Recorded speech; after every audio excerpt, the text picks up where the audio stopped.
কবি সদীপ ভট্টাচার্য রচিত গল্প বলা মামা। আমার গল্প বলা মামা, এখন থাকো কোথায়? এখনো কি বিকেল হলেই চায়ের কাপে চুমুক দিলেই ছোট্ট ছোট্ট বাচ্চারা সব তোমার ঘিরে ধরে? সেইখানে কি গল্প আসে? তুমি থাকো যেথায়। আমার গল্প বলা মামা, এখন থাকো কোথায়?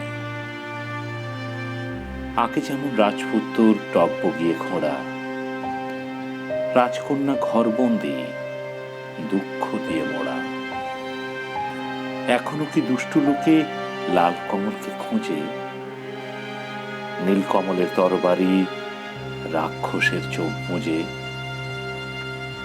এখনো কি রাতের বেলা আমার মতো কেউ গল্প শুনে ঘুমটি পাড়াও, কিংবা ভেউ ভেউ কান্না এলেই তোমার কাছে ভিজে চপচপ জামা? এখন জানো ঘুম আসে না তোমার ছেড়ে মামা।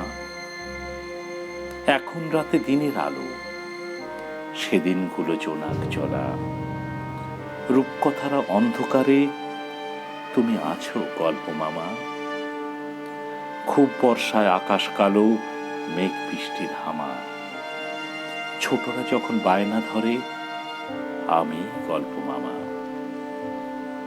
আমার গল্পে নেই রাক্ষস, রাত পড়িয়া রূপকথা, যুদ্ধ লড়াই গল্পে আসে আর বলি না সহজ কথা। রূপকথারা হারিয়ে গেছে, গল্পগুলোও তাই।